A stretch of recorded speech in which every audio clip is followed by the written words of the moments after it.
2014. And this is the Saturday, the class on the Majjhima Nikaya.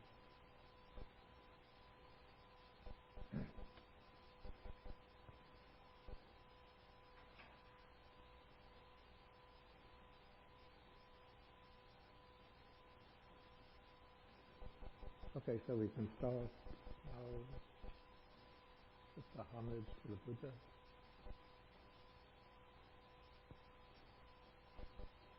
Namo tassa bhagavato arahato samma sambuddhassa. Namo tassa bhagavato arahato samma sambuddhassa. Namo tassa bhagavato arahato samma sambuddhassa.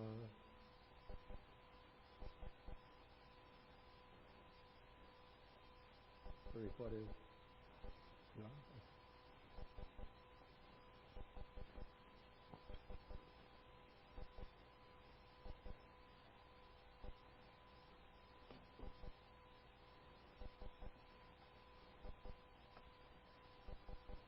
Okay, good morning everybody.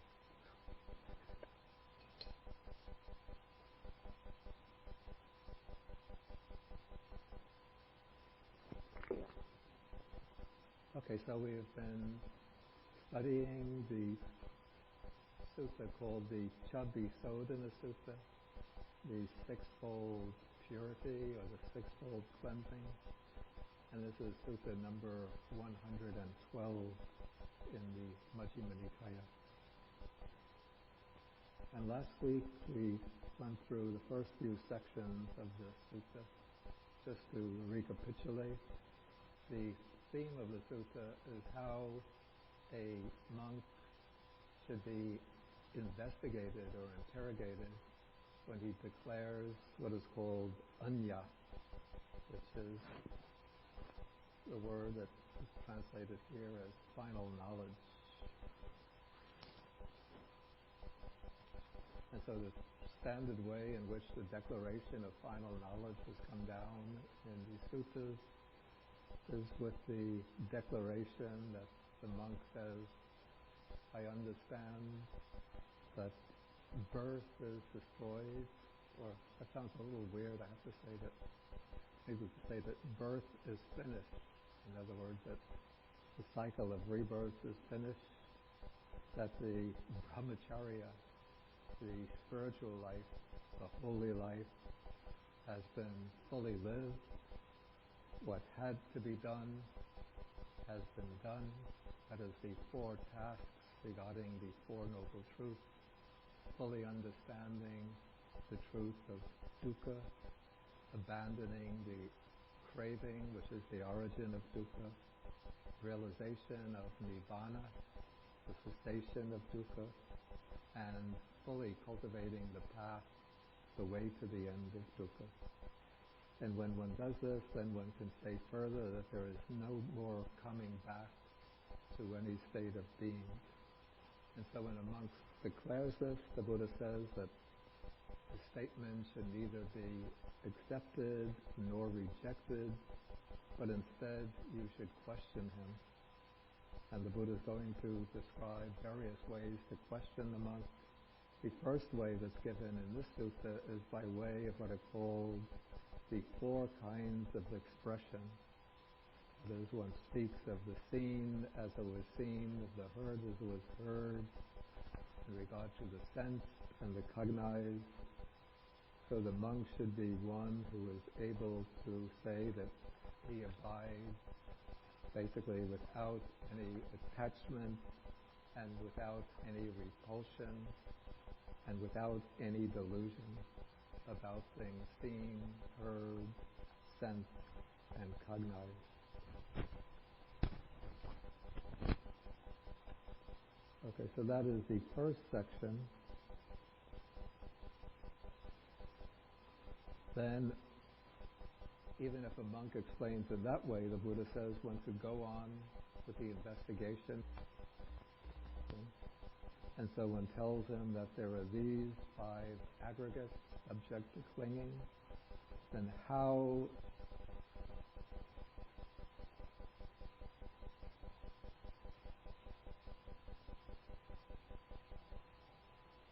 the monk is one who is truly liberated, then he'll speak about how he has seen each of the 5 aggregates to be feeble, without any substance or essence, fading away and comfortless. And then having seen it in that way, he has reached the destruction, fading away, cessation, giving up and relinquishing of attraction and clinging, of mental standpoints, adherence, and underlying tendencies regarding the 5 aggregates. Okay, then the third section, the monk should question the one declaring final knowledge in terms of the 6 elements.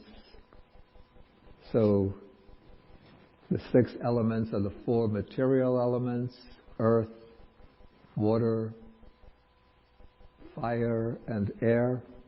Then the space element, and then finally the consciousness element, which I said should be seen in order to get all the aspects of experience included in the 6 elements. We should also see the consciousness element as implying the presence of the other mental aggregates: feeling, perception, and volitional activities.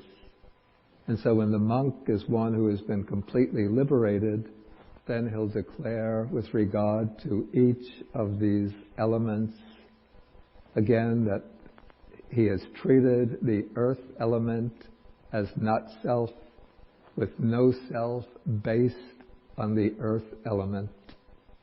And then with the destruction, fading away, cessation, giving up, relinquishment of attraction and clinging based on the earth element and so forth, he has understood that his mind is liberated. And the same thing is said with regard to each of the other elements. Now, when this declaration is made with regard to each of the elements, if we just take the basic statement in relation to the space element, okay, he says that I have treated, or we could say I have seen, I have approached, perceived the earth element as not self, with no self based on the earth element. We could say that these 2 statements are briefly stating all 4 kinds of personality view, identity view, or view of an existing self. If you remember from some of the earlier suttas that we've come across, when the Buddha is fully explaining the nature of identity view, for example, in Sutta number 44, where the speaker actually is not the Buddha, but the nun Dhammadina.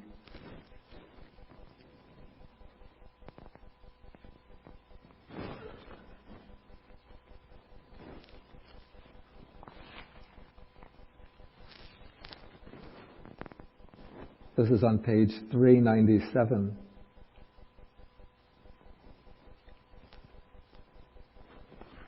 This sutta takes the form of a conversation between a male lay devotee named Visakha and the bhikkhuni, or Buddhist nun, Dhammadina. And the lay devotee is asking Dhammadina a number of quite subtle questions about difficult or knotty points of the Dhamma. And here on page 397 in section 7, he asks her, how does identity view, or view of self, come to be? And then Dhammadina explains that the uninstructed, ordinary person who doesn't have any insight into the Dhamma regards material form as self, or self as possessed of material form, or material form as in the self, or the self as in material form. And so here we have, and then the same thing is said regarding each of the other 5 aggregates. So here we have regarding each of the 5 aggregates, or any particular aggregate, we have 4 ways in which the idea of self is formulated. Either we have direct identification of that aggregate with the self,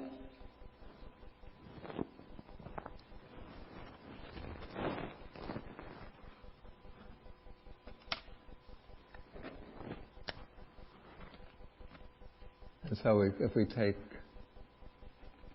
just taking form as the example,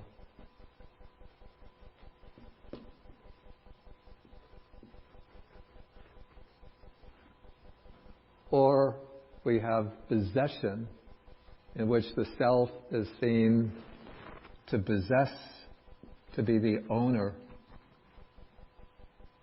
You could say self owns form. The third one is form as in the self.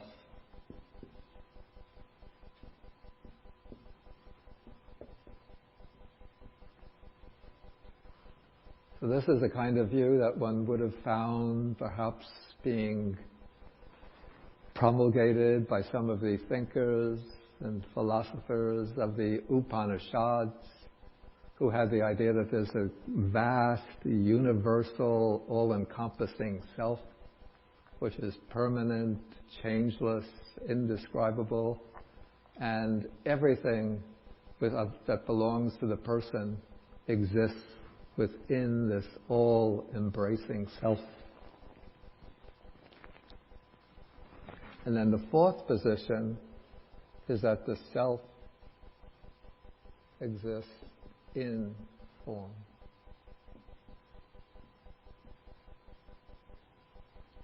So when one takes this position, then one conceives of the self as being something, it could be like an inner soul, an inner witness, and even in some of the Upanishads, they speak about the self as being infinitesimally small, but located at the center of the heart. And so in this case, we have the self in form. And also some of the Upanishads speak about 5 coverings which enfold the self. If I remember, there's the gross covering, which is the covering made, it's called the food, the covering made of food. This would be the gross material body. Then there is the pranamaya kosha. This is the covering which is made of, literally, of breath or of vitality.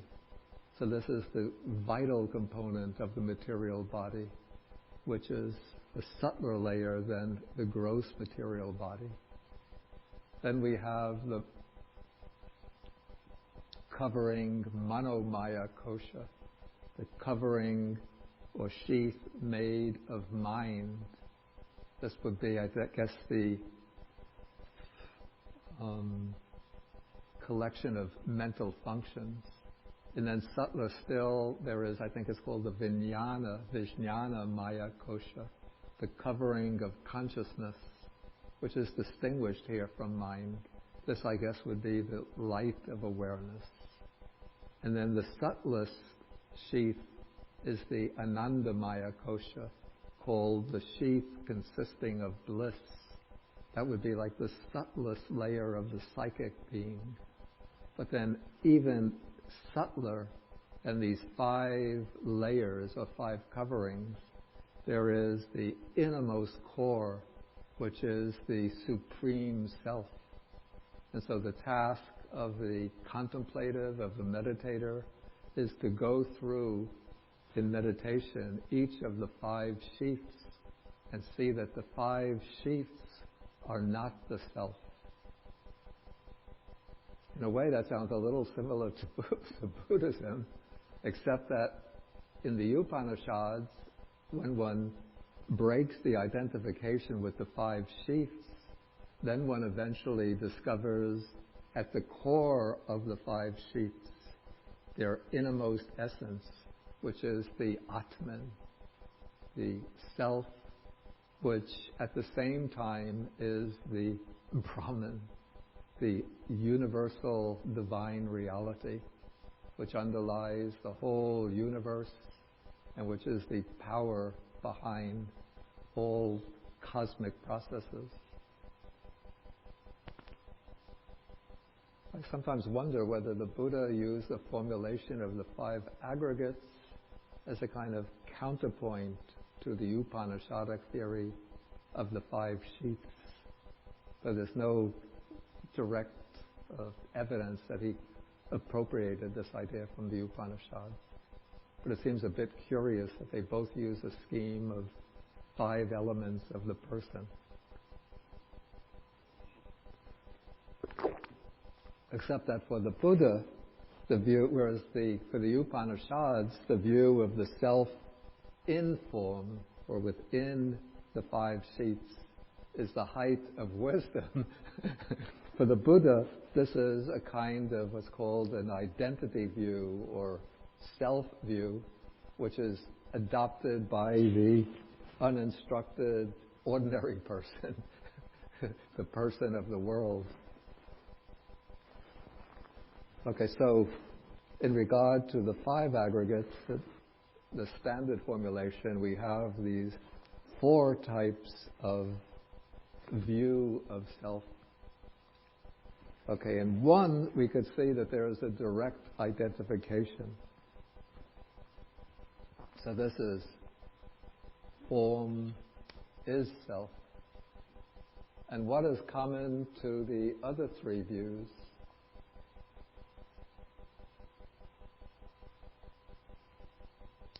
Apart from the fact that they are formulated in terms of the self, what is their common feature that distinguishes them from the first view?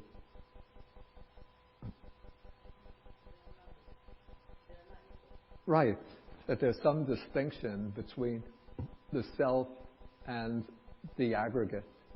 So the self stands in some relation to the aggregate, but it's not identical to the aggregate. And yet when one formulates or expresses that view of self, one expresses it in terms of the aggregate. Either the self either owns the aggregate, it possesses form, or the aggregate form is in the self, or the self exists within form or the other aggregate. And so when we see that these 4 types of identity view can be actually reduced to 2, if you want to simplify, you have either the form is the self, or you could say self, say exists,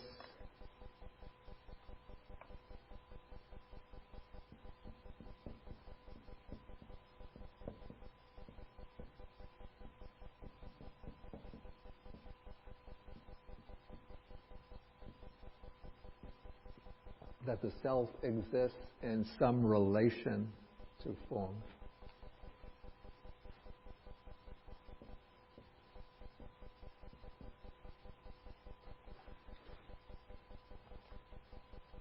And so when we look at this particular way of handling the view of self, and then we come back to the Sutta on the Sixfold Purity, then we could see what is really being the intent of the statement in paragraph 8, page 905, that I have treated. I don't really like that translation so much. The verb here is upagacchati,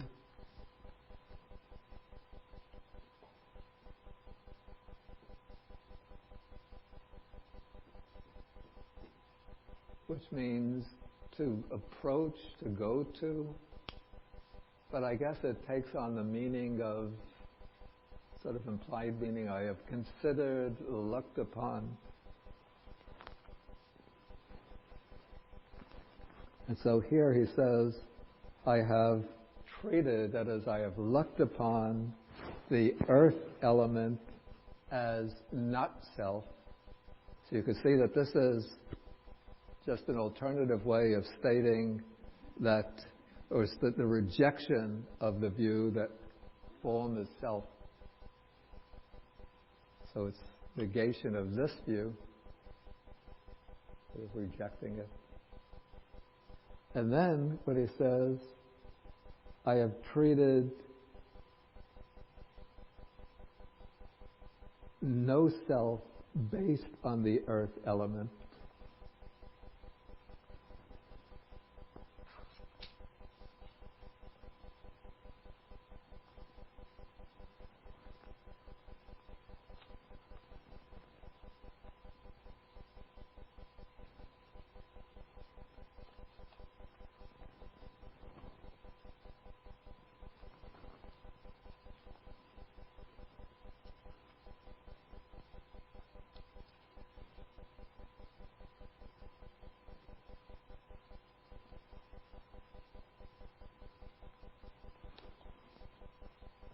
Okay, so when he says, I have treated no self based on the earth element, what he's doing is negating the other three possibilities.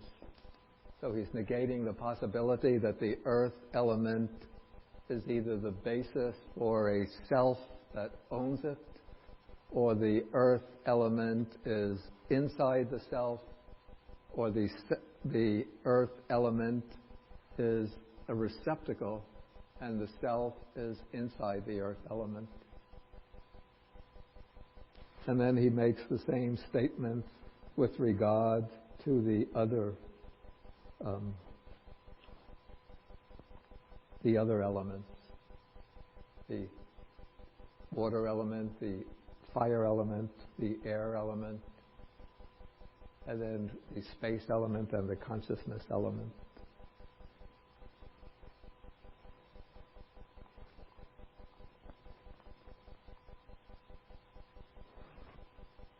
Okay, if there's any questions now on what I've just covered, please feel welcome to ask. Please. Self is only for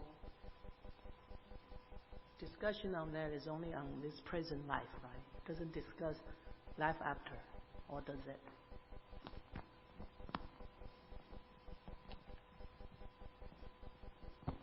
Well, I think the idea would be that if there is a self considered either... Actually, let's put it this way. If one identifies the self with the material elements, if one says that earth, the five material elements here, the earth, water, air, fire, and space elements are the self, that would lean to the view, it's called annihilationism. Because when the body dies, then the material elements break up. And so then one would hold that the self perishes and dies at death, and that there's no continuation beyond this life. But if one holds the other view, that the self is something distinct from the material elements, or if one holds the view that the self is consciousness, that the consciousness element is the self, then one could hold that this, even though the body breaks up and perishes, but the self remains the same, and it moves on, transmigrates to a future life. And so that will, holding that the self is based on the material elements, or that consciousness element is the self, this will lean towards the view of what's called eternalism, the view that there's a permanent, eternal, unchanging self.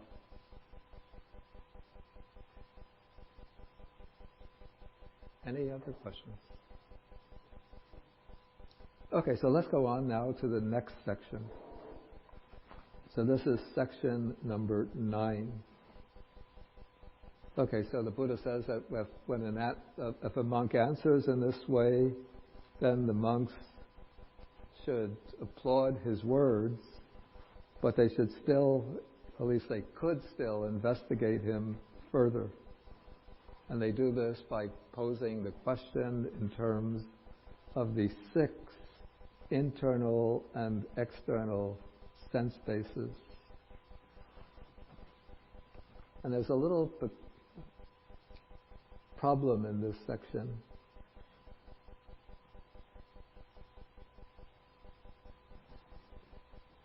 Okay, so let's first read it. Okay, so the question is put to him, "Friend, there are these 6 internal and external bases rightly proclaimed by the Blessed One who knows and sees, the accomplished one, the fully enlightened one. What 6?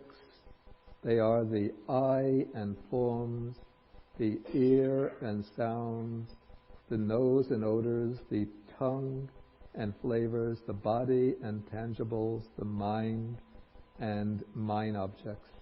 These, friend, are the 6 internal and external bases rightly proclaimed by the Blessed One.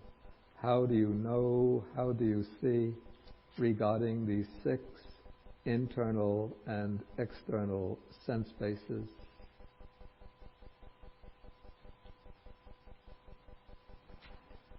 Okay, this much is quite standard. There's nothing unusual or problematic here. So we know that we call these the 6 ayatanas, which means the 6 bases for consciousness.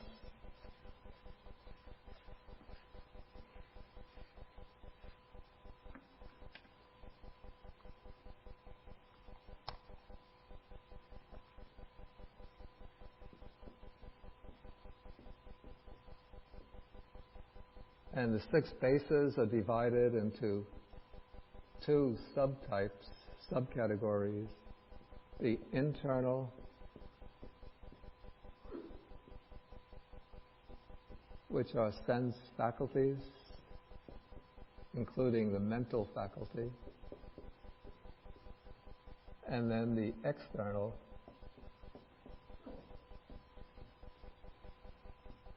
which are their objects.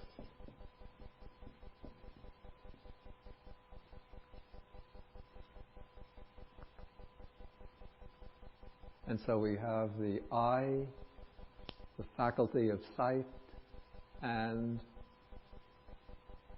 visible forms. The ear and sounds, the nose and odors, the tongue and taste, and the body and tactile sensations or tactile objects.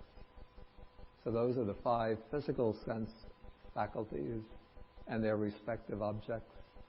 And then we have the mind faculty called the manayatana, or the mind base, which has its own distinct class of objects, which are called by the rather general term dhammas, which here we could render as mental objects or mental phenomena.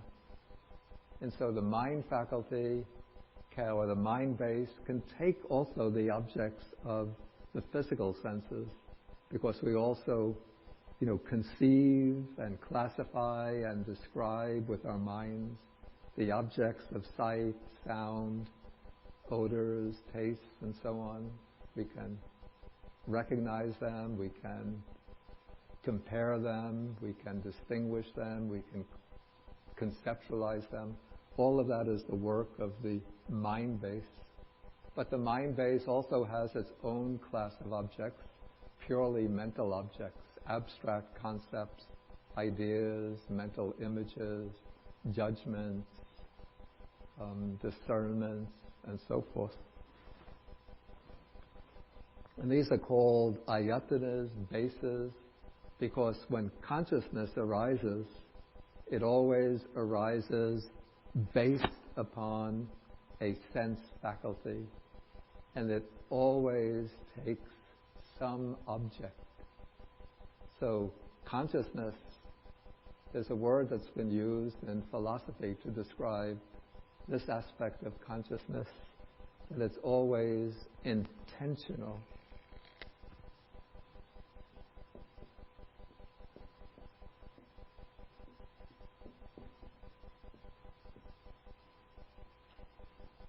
And that it always intends an object. That is, there's no such thing as a purely, what you might call a pure consciousness, at least according to the Buddhist teaching. That there's no such thing as a consciousness which is not based upon some sense base inwardly, and which does not take some object. Even the most refined meditative states, like the jhanas and the formless meditations, have their own distinctive objects. So the objects are very, very subtle. But for example, in the base of infinite space, then the object is the infinity of space. In the base of infinite consciousness, then the object is the infinite expanse of consciousness.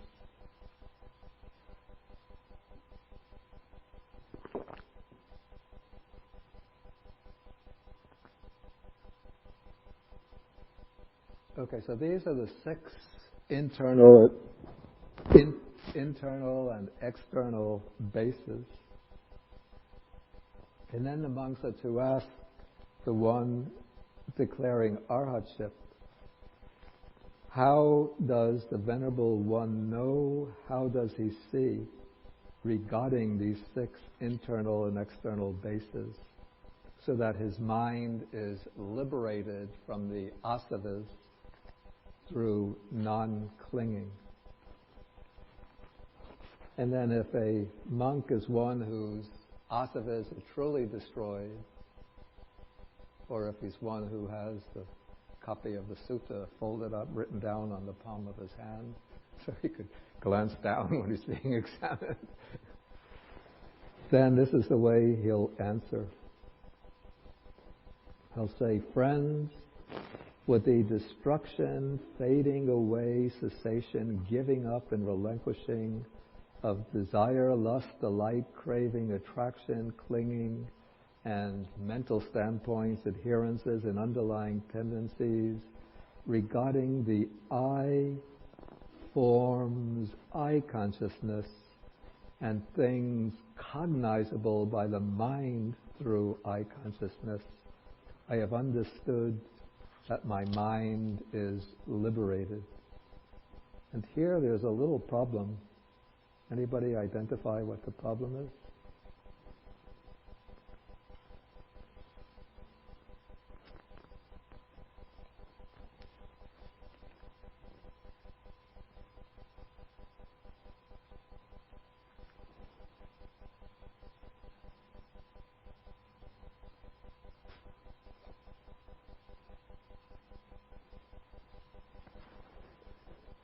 Okay, just go through. The problem isn't with anything with destruction, fading away, cessation, and so on, but it's the object of that. We have the I forms, I consciousness, and things cognizable. Let's leave out the phrase by the mind. Things cognizable through I consciousness. I have understood that my mind is liberated.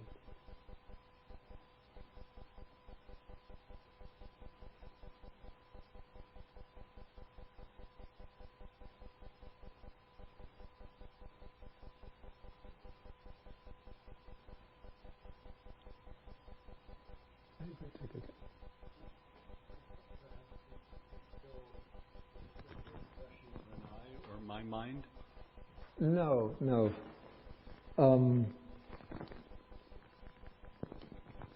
No, the problem isn't with the expression my mind. Suki, stand up and speak boldly.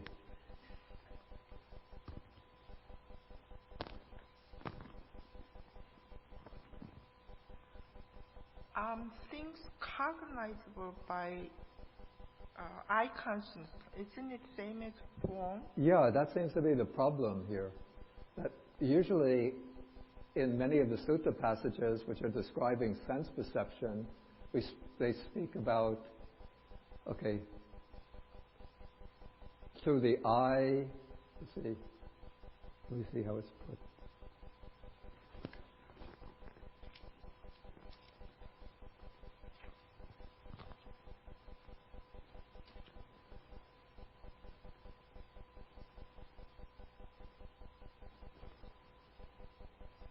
Maybe this comes in the Samyutta Nikaya more often, but they speak about forms cognizable by the eye. And so it seems that the things cognizable by the eye would be forms, and the things cognizable by the ear would be sounds, things cognizable by the nose would be odors. So why this differentiation of forms and things cognizable by the eye, things cognizable by the ear? It seems like a redundancy. The commentary, I have a note on this in the back. The commentary goes to some lengths to try to explain how to interpret this, but I have to say the explanations are not very convincing. But I did look at the Chinese counterpart to the sutta, which is Madhyama Agama number 187, and in its counterpart to this section, it just has eye consciousness, and things to be known by eye consciousness. So it doesn't have that redundancy. So it seems to me that the text should have read, regarding the eye, maybe we had put it in a different order, the eye consciousness, and forms cognizable through eye consciousness. And then maybe for the next section, the ear consciousness, and sounds cognizable by ear consciousness. That would make sense.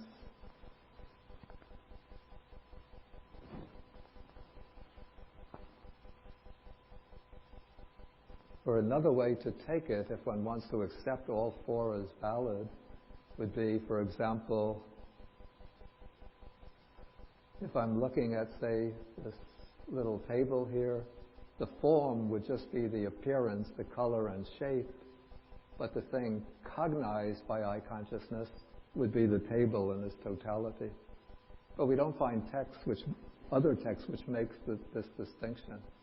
So it seems to me that there's been some error in the way the text has been formulated and handed down, and that we should just see three things here.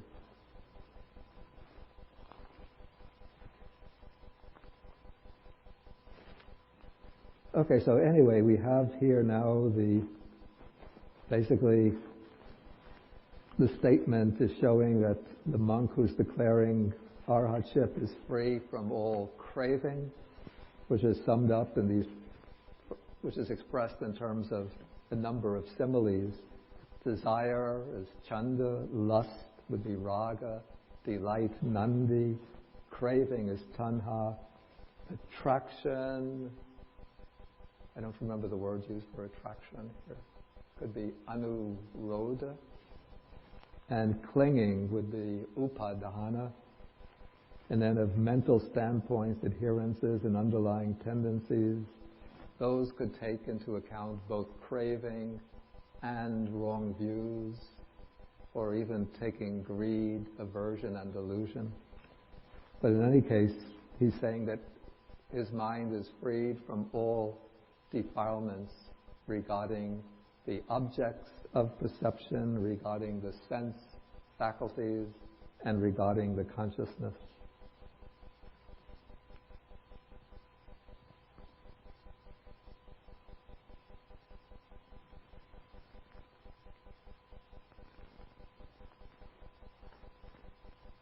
Okay, any question on this section? Okay, then we go on to the next section. This is section number 11. Okay, so now, again, if the monk answers in this way, his brother monks should appreciate his statement, but again, they can question him further. And now comes the question, how does the Venerable One know? How do you see? So that in regard to this body, with its consciousness and all external signs, that sounds, I have to say, sounds a little strange.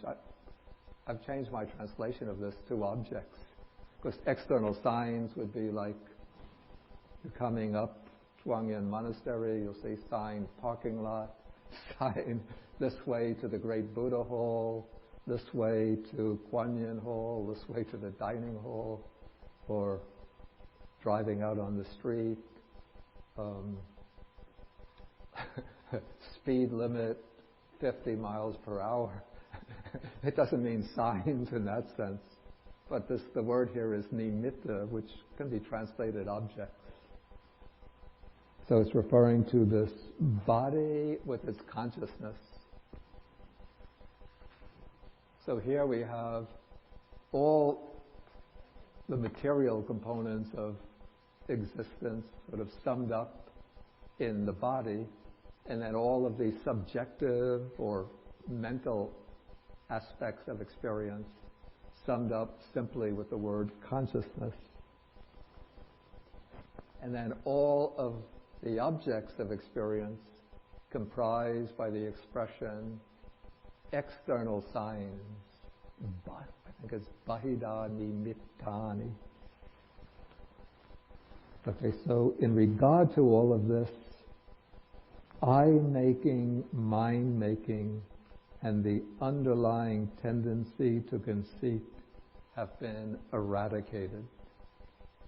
These are the three important terms.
Yeah, one thing I should say about this compound,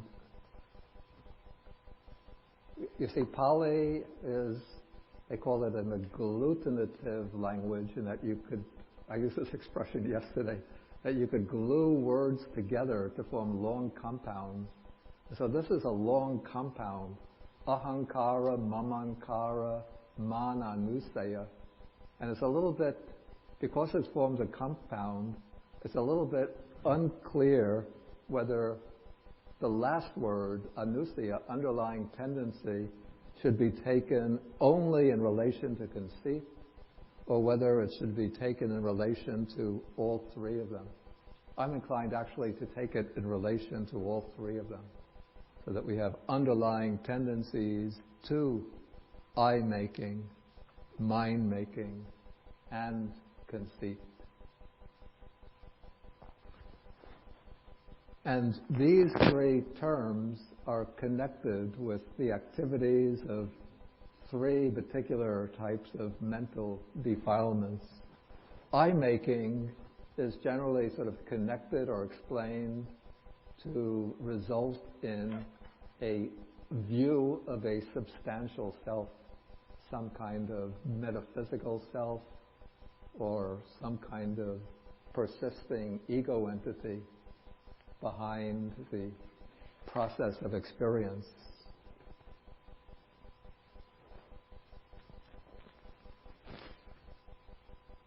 So also, since conceit revolves around the concept of I, we could also say I-making also leads into conceit. So the two are not necessarily mutually exclusive. So I would also put I-making as a basis for view of self and conceit.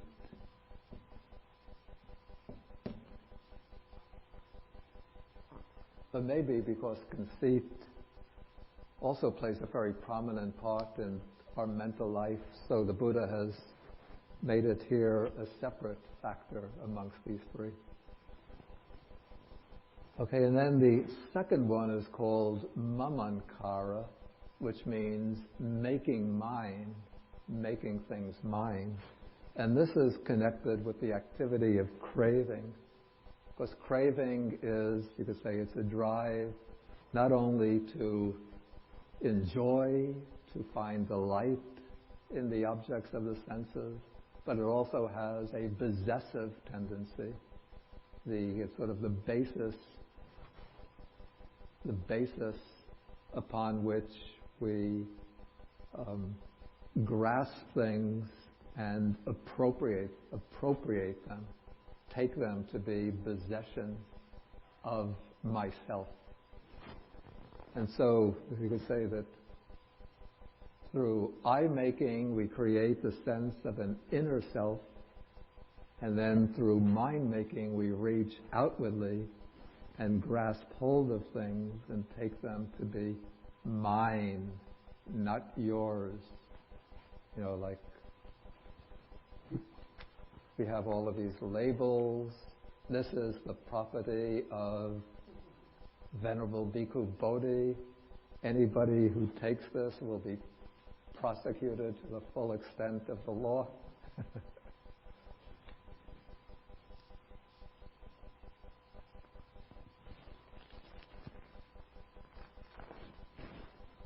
And then what's interesting is that these expressions, ahankara, mamankara, imply or suggest that the I and mine are things which are made or fabricated, that they're not realities existing in their own right, but they are the products of mental construction, the constructive activity of the mind. So we construct the idea, even at very subtle levels, we construct the idea of an inner I, an inner self, and then we construct the idea of something belonging to me, being mine. Like this recorder, in itself, it doesn't have any intrinsic belongingness to Bhikkhu Bodhi. It just is a collection of different electronic parts put together, sitting on the table with the function of recording. But because of my mental activity, well, of course somebody gave it to me, but then I project the idea that it's mine. In fact, I had a very interesting experience with this. I think it was this very recorder. This was 2009. This was interesting. I was invited to go to Copenhagen when they were having the conference. This was the climate conference in Copenhagen. This was the UN. Every year they have this climate conference, which always fizzles out and nothing is accomplished. But that year they had like a spiritual organization that's based in New York, invited spiritual people, religious people from different faiths, and backgrounds to come to Copenhagen to have a kind of, alongside the UN conference, to have a spiritual conference on changing or reducing climate change or stopping climate change. And so I was there and I had my tape recorder, this recorder, and I was on one of the panel discussions, and then right after the panel discussion was lunchtime, but somebody pulled me aside when I came out from the panel and was speaking to me. Then I went back to the place where I put my recorder, and the recorder was there, and so I took it, and of course I bought it because I wanted to record my presentation. And then, we went through the rest of the conference. Then I came back to New York, and I played it, and it was not mine. It was everything was in French. And I was wondering, how did this happen? This is my recorder, but it's speaking French, and my talk isn't on there, and all the other things that I recorded, previously not there, but just a whole bunch of recordings in French. So fortunately, I contacted the organizer of the conference, and fortunately they found that there was somebody from France who also participated in our conference group, and they had her contact information, and I contacted her, and she said that she had picked up a recorder and it didn't have her talk, but somebody giving lectures in English. And so we sent our recorders from one to the other, and I got my recorder back. So you see, all the time I was thinking, this is my recorder. Why is it speaking in French? But in fact, awakening came, not mine. Now, if I could get that idea, not mine, in regard to everything, including this body with its consciousness and all external signs, then I'm liberated.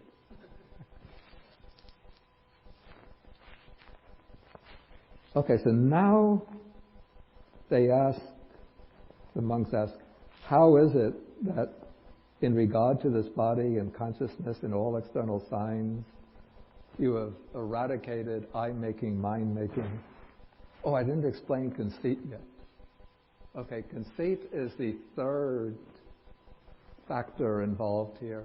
And I wrote on the board, conceit revolves around what I call the inflated sense of I.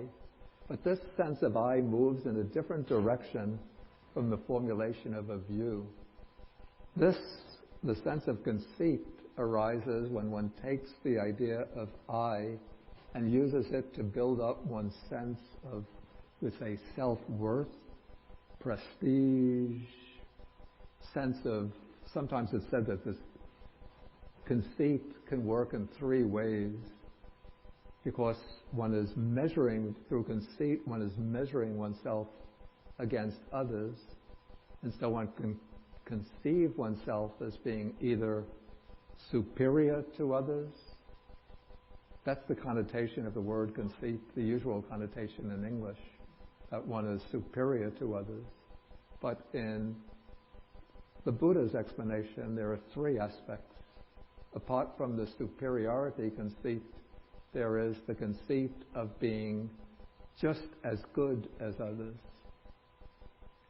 Just like my mother used to tell me when I was a kid, because I was quite short when I was a kid, and all of the big kids sometimes would make fun of me, so my mother would say, "Don't worry, you're just as good as they are." So then you feel happy because you know that you're as good as others.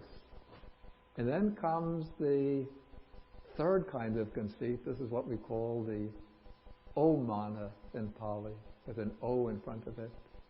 which is that prefix O indicates going down. So this is the inferiority conceit.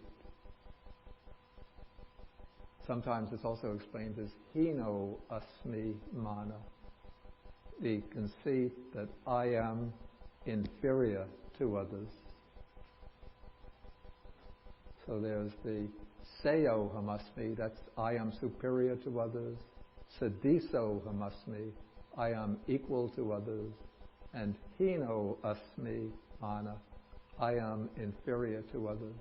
Because even when you think, oh, I'm not as good as anybody else, that's not real humility.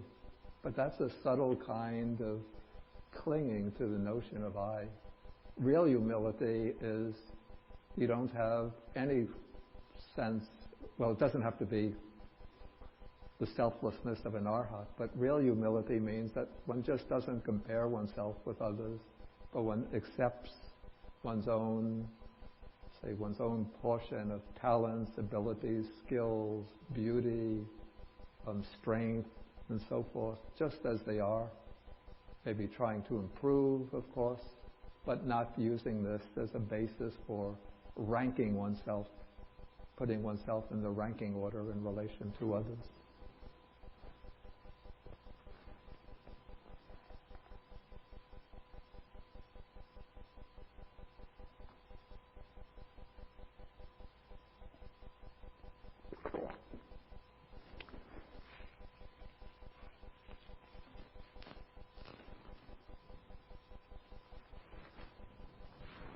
Okay, so now the monks ask the monk who's claiming final knowledge how he has eradicated I-making, mind-making, and the underlying tendency to conceit.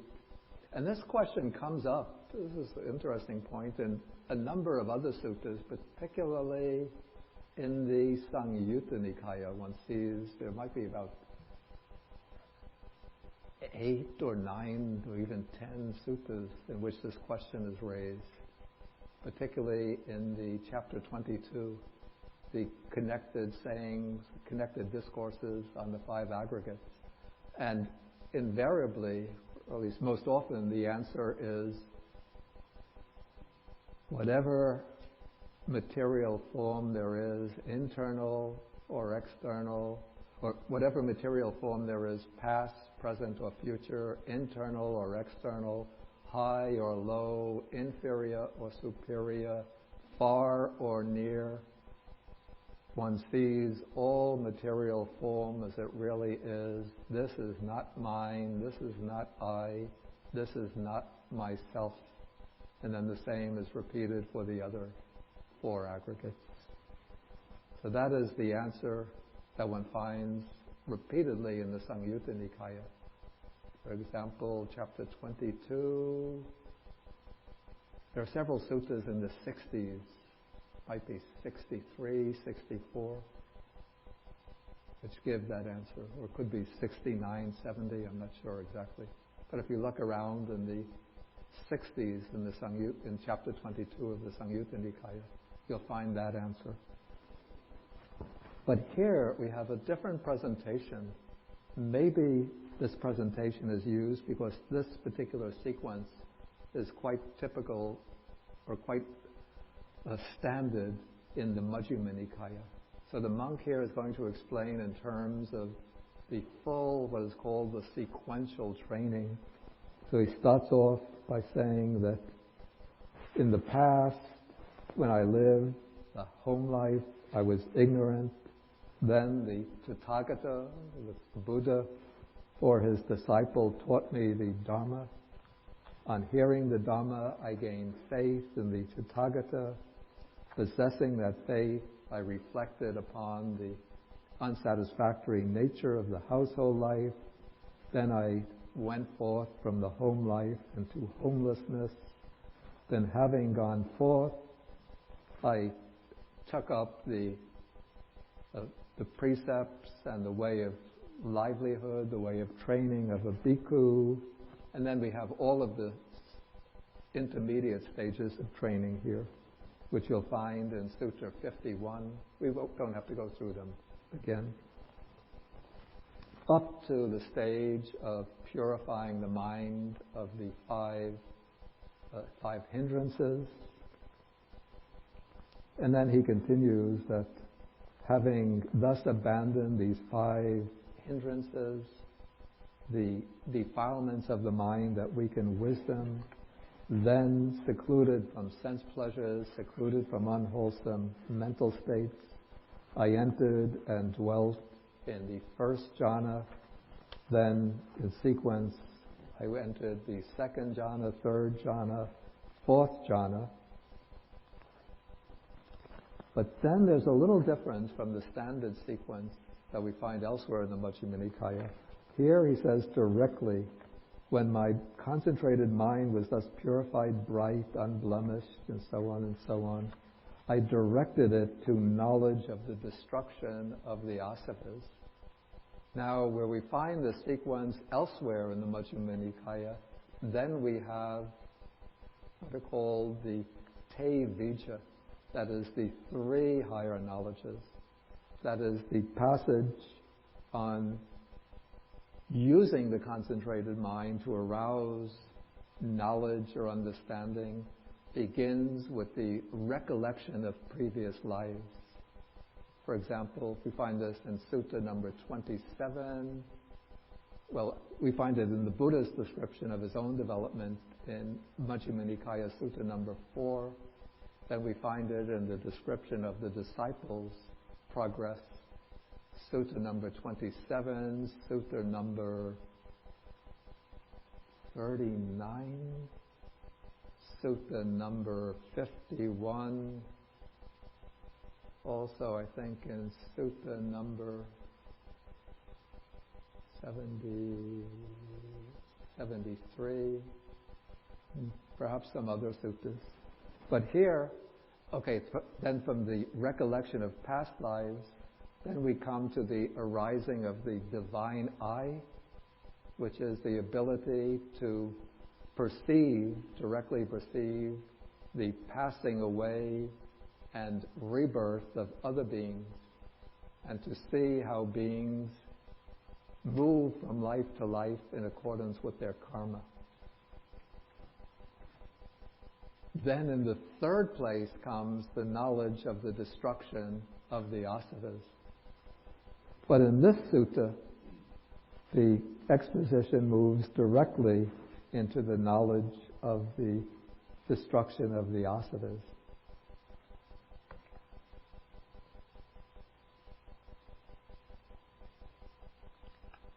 Then the commentary explains that those first 2 types of knowledge, recollection of past lives and the divine eye, are omitted here because the monk is trying to answer the question how he knows that his mind is liberated from the asavas, from the taints.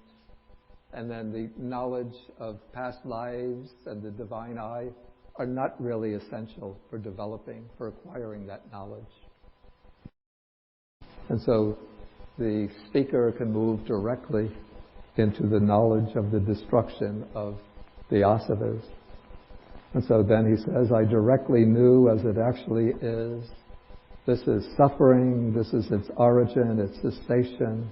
This is the way leading to the cessation of suffering. These are the asavas. This is the origin of the asavas. This is the cessation of the asavas. This is the way leading to the cessation of the asavas. When I knew and saw thus, my mind was liberated from the asava of sensual desire. Then it was liberated from the asava of craving for continued existence. And it was liberated from the asava of ignorance. And when it was liberated, then there came the knowledge that the mind is liberated, and I directly knew birth is destroyed. As I say, birth is finished. The holy life has been lived. What had to be done has been done. There is no more coming back to any state of being. And so then he says that it is by knowing thus, by seeing thus, friends, that in regard to this body, with its consciousness and all external signs, I-making, mind-making, and the underlying tendency to conceit have been eradicated in me.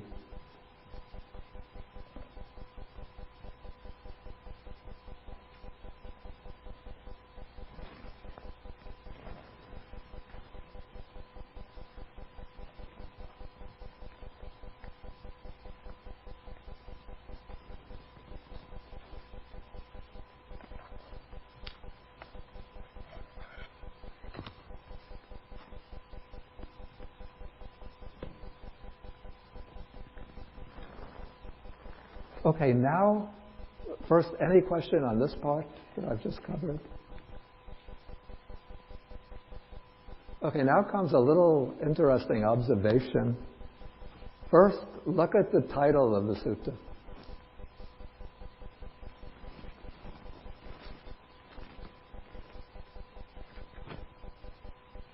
The title is the Sixfold Purity, right? So that means that there should be 6 ways in which the monk declares final knowledge. But let's see how many we've covered.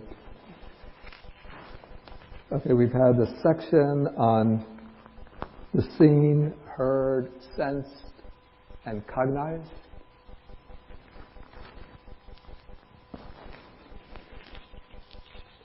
Okay, then that covers sections 3 and 4. Then we have the section on the 5 aggregates.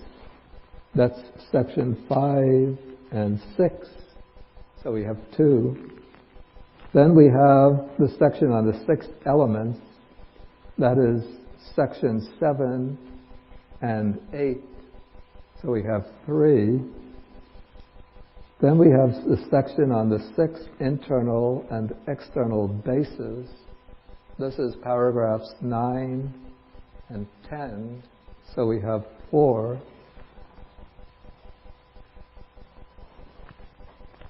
Then we have the section on how one knows that I-making, mind-making, and underlying tendency to conceit have been eradicated. That comprises sections 11 up through 20. So we have five methods, actually, of 5 declarations, but it's called a sixfold cleansing, which suggests that something has been lost in this sutta. And then if we turn to the note here, note 1063, this is on page 1322,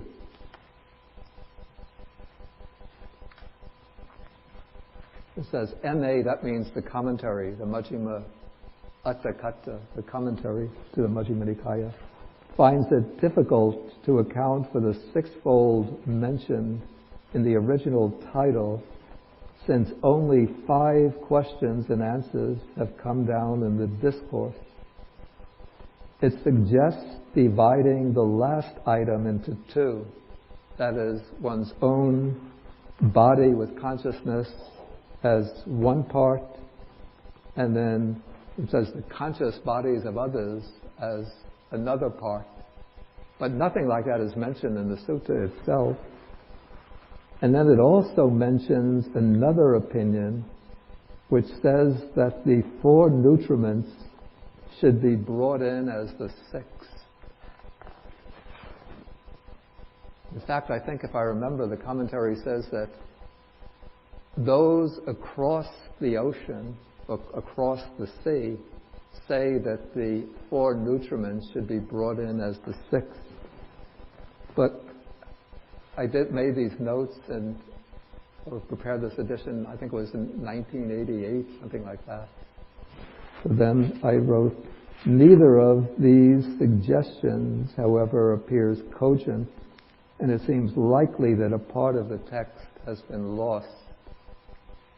Okay, but then, my friend and former student, Bhikkhu Analayo, had done a very detailed comparison of suttas from the Majjhima Nikaya with their counterparts preserved in other transmissions including the Chinese Agama transmission. And I also checked on this myself, looking at he discovered, and I checked on this to validate it, in the Chinese version of the Majjhima Agama, or the Majjhima Agama preserved in Chinese translation, we have this sutta in which there are 6 sections, and the 6th section is in fact the section on the 4 nutriments. Actually, in the Majjhima Agama version, that section is the 2nd, not the 6th, but it fulfills 6 declarations. And so in the Majjhima Agama version, we have 6 sections in this way, in this order. First, the 5 aggregates. Then we have the section on the 4 nutriments. Then the section on the seen, heard, thought, and cognized. And then the section on the 6 internal sense bases, with internal and external sense bases. I think this version just expresses it by way of the 6 internal sense bases. So that is the 4th. Then the 5th is in terms of the 6 elements. The 5th is in terms of the 6 elements. And then the 6th section is in terms of the sequential training to eliminate I-making, mind-making, and conceit. And this version says, in regard to the 4 nutriments, it uses the same phrasing, it seems, that is used in regard to the seen, heard, sensed, and cognized. That is, I dwell unattracted, unrepelled, independent, detached, free, dissociated, with a mind rid of barriers. And the 4 nutriments, just in case you're not familiar with this formulation, sometimes called the 4 foods or the 4 kinds of sustenance. One of them is, or the first, is material food. That is, what we ordinarily call food, the stuff that we eat. I'm speaking like a commentator now. I've been reading the commentary to the Sutta Nipata, and where in the Sutta it uses the word mother, it says female parent, father, the male parent. Okay, so the first nutriment is material food. The second nutriment is contact, because contact is what nourishes feeling. And then the third nutriment is mental volition, because mental volition is what creates karma, and it's karma that nourishes the process of becoming. And then the 4th nutriment is vijnana, or consciousness, because consciousness is said to nourish or to sustain nama-rupa, that is the body and mind, the bodily and mental functions.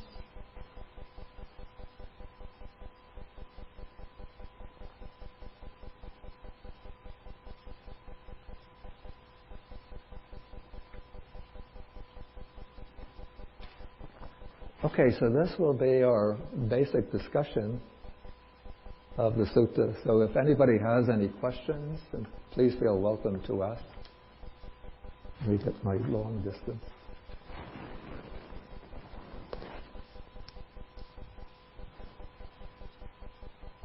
Anybody have questions?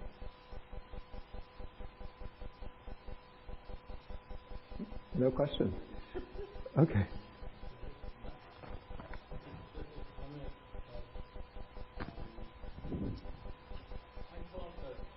But it's better to take the microphone so it gets recorded.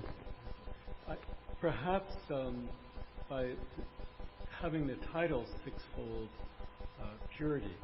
That the editor was trying to emphasize that was the sixfold, not just because it's more than 4 or 5, but that was the more thorough expression. The more what? Thorough. Yeah. More thorough, more complete expression of understanding, and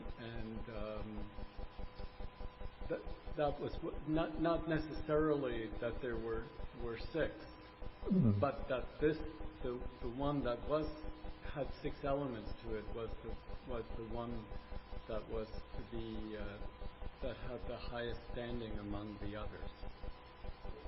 Yeah, I don't think I would agree with that. Because I think when it says Chabbisodhana, sixfold purity or sixfold cleansing, it is implying that there were 6 sections. Since the version that's come down in the Madhyama Agama does have 6 sections, it seems that we should accept that has preserved the full text, and somehow that a section got lost in this transmission. Okay. So it asked, does I-making, mind-making, and conceit maps to not I am, not mine, not the self in other suttas? Okay, that's a good question. The question is whether this negation of I-making, mind-making, and conceit maps to the formula, this is not mine, this is not I, this is not myself. Yeah, the way the commentaries explain that statement, not mine, not I, not myself, they connect not the contemplation, this is not mine, with the negation of craving. And so definitely that one correlates exactly with the negation of mind-making. Then this is not I, the commentary connects to the negation of conceit. And so that seems to link up with this one on the commentarial explanation. And then the contemplation, this is not myself. Of course, the commentary, quite evidently links up with the negation of the view of self. But it seems here that maybe the correspondence is not so exact, because it seems to me that I-making can comprise both the view of self and conceit. And so it seems almost as though conceit here duplicates part of I-making. But maybe, as I said, my speculation that the Buddha mentioned it separately because it functions very prominently within people's mental lives. That's just my take on it.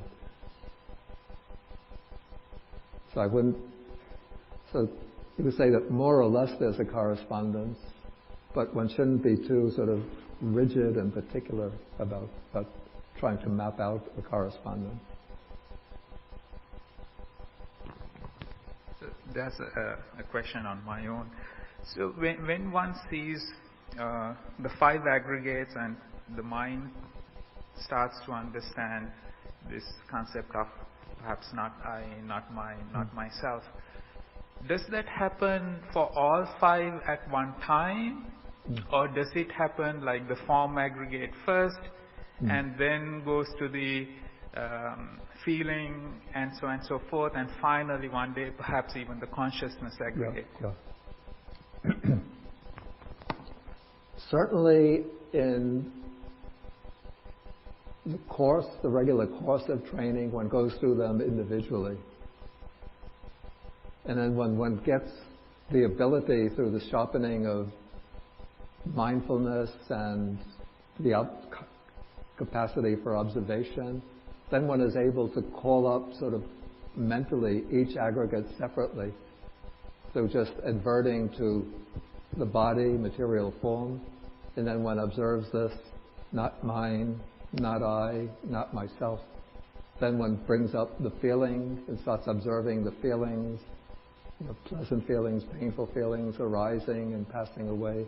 And then one applies to them the contemplation, not mine, not I, not myself. Then one brings up the perception by noting how, the noting itself is perceptual activity. But one brings up this flow, the sequence of perceptions, and then observes that these perceptions, not mine, not I, not myself. Then one brings up the volition. In this case, it would be the volition or the will to observe and contemplate. And then one reflects upon that willing or volitional activity as being not mine, not I, not myself. And then one turns to the subtlest of the five is the consciousness aggregate, and observes that even that awareness of what's taking place is arising and passing away, it's impermanent, so it's not mine, not I, not myself. Perhaps in more advanced stages one could bring all five together at once, but certainly to prepare the groundwork for that one has to go through individually.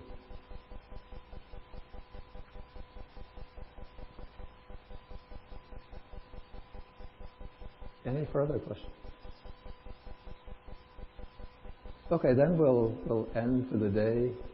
And we won't have a discussion period this afternoon, because actually I want to join, there's a retreat going on in the Kuan Yin Hall, so I want to join that in the afternoon. And we won't have the class next week, because the retreat will still be in its last day, next Saturday. So the next class will be on, today is the 12th, 19th, 26th, April 26th. And that day we will be taking the Sappurisa Sutta, number 113. So it's a rather short sutta.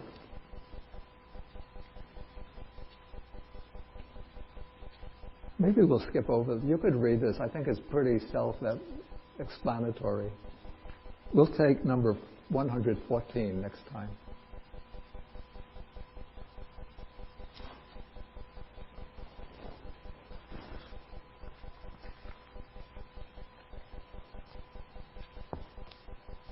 Okay, so let us end with the sharing of the merits.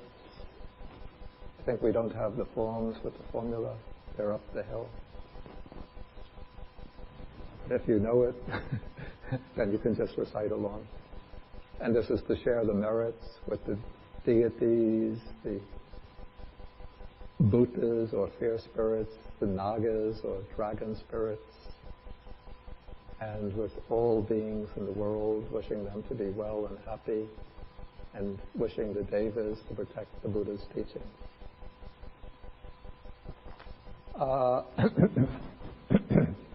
Akasata Chabbumata Deva Naga Mahidika Punyantang Anumoditva Chirang Rakantu Sasanang. Akasata Chabbumata Deva Naga Mahidika Punyantang Anumoditva Chirang Rakantu Desanang. Akasata Chabbumata Deva Naga Mahidika Punyantang Anumoditva Chirang Rakantu Mangparang. Etavatacham Hehi Sampadang Punya Sampadang Sabbe Devanumodantu Sabba Sampati Siddhya. Etavatacham Hehi Sampadang Punya Sampadang Sabbe Bhutanumodantu Sabba Sampati Siddhya. Etavatacham Hehi Sampadang Punya Sampadang Sabbe Satanumodantu Sabba Sampati Siddhya. Bhavagupadaya Avicci Hetato Etantare Satakayupapana Rupi Arupicha Asanya Sanino Dukha Pamuchantu Pusantu Nibuting.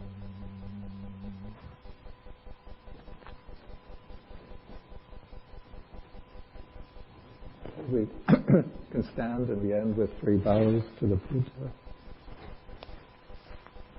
So I will get the chime.